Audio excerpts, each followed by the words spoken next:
avons besoin de 250 grammes de chocolat, 180 grammes de sucre, 200 grammes de beurre, 6 cuillères à soupe de farine, etc. Du coup, pour faire un fondant au chocolat, celui qu'on va faire là, il faut évidemment du chocolat noir, donc chocolat dessert classique, du sucre, donc ça peut être du sucre blanc ou du sucre de canne, il ne va pas vraiment y avoir de différence, du beurre, très important le gras, de la farine et des œufs, donc qui vont être à la fois les jaunes pour la texture à l'intérieur et les blancs qui vont remplacer la levure chimique qui peut être utilisée pour d'autres types de pâtisseries. En ustensiles, donc, on va avoir besoin pour faire le gâteau, évidemment une casserole, le moule, donc en général ce type de moule là c'est mieux, mais à peu près n'importe quelle forme, tant que ça peut contenir la pâte à gâteau, ça va suffire. Il faudra juste penser à bien les beurrer et les fariner pour éviter que ça colle trop. Pour mesurer les ingrédients, le mieux c'est une balance électronique ou mécanique en fonction de ce que vous avez, ou un verre mesureur, mais c'est pas très précis. Pour la pâtisserie, c'est jamais bien de pas être précis. On avait dit qu'il y avait de la farine, donc on a besoin de la tamiser avant pour éviter les grumeaux. Ça. Et pour les blancs en neige, c'est mieux d'avoir un grand saladier vu que ça prend pas mal de place. Cuillère pour la farine et ça pour mélanger, ou si jamais vous n'avez pas de batteur électrique, un fouet pour battre les blancs en neige manuellement, mais si ça prend du temps.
Faut mélanger jusqu'à ce que le beurre soit complètement fondu.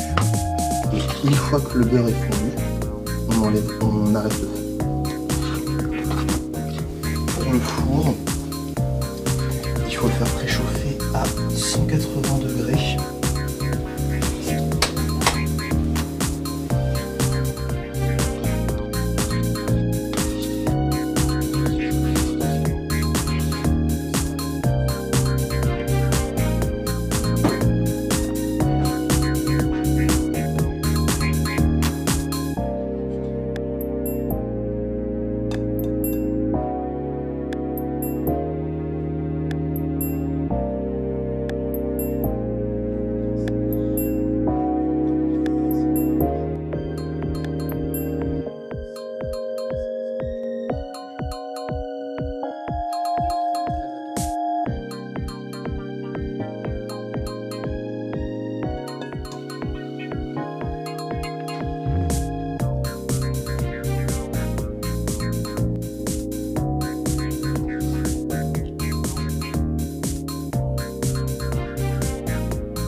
Mettre de la farine sur le beurre, ça permet que le gâteau se démoule plus facilement.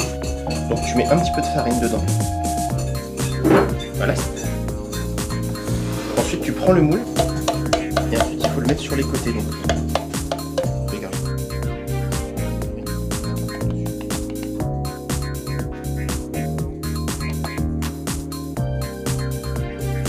Et tu le lâches.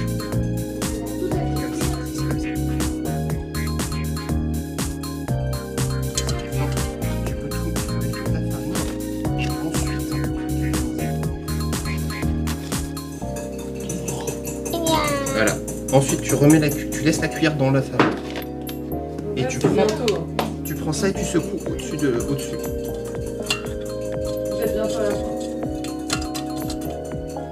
Regarde, comme ça. Tiens.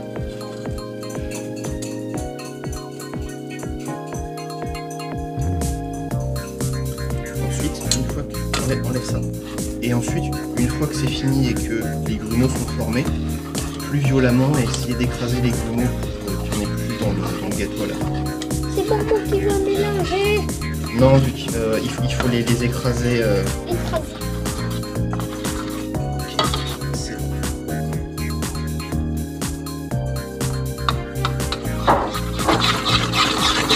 Les jaunes, il faut les mélanger assez rapidement parce que sinon, comme le mélange est chaud, ça va les cuire s'ils ne sont pas mélangés rapidement.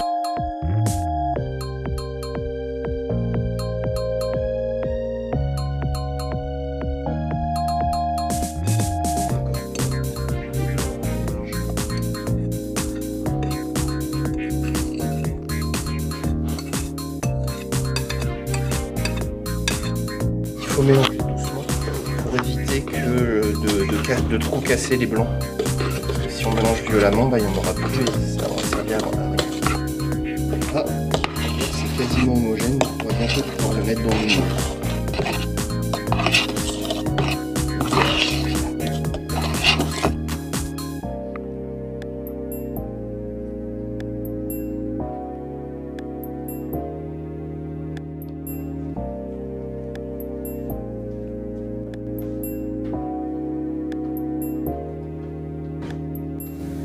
Pour la cuisson, ça va dépendre principalement de l'épaisseur du gâteau et de comment on le veut. Donc 20 minutes pour un gâteau peu épais, ça va être très fondant. 30 minutes, ça va être beaucoup plus moelleux. Et donc, en fin de cuisson, pour vérifier si le gâteau est cuit, on prend un couteau, on met dedans et on voit ce qui sort. Là, c'est pas cuit, donc il faut le laisser encore un peu plus longtemps.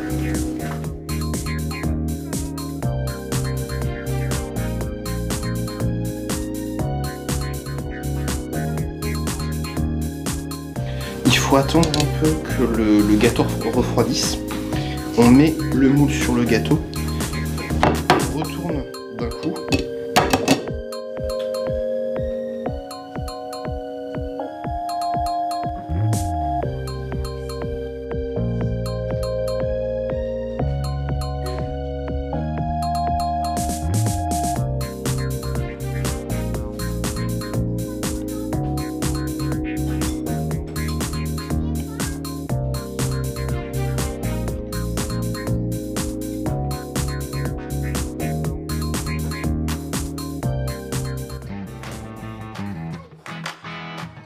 Après 20 à 30 minutes de cuisson, le gâteau est cuit.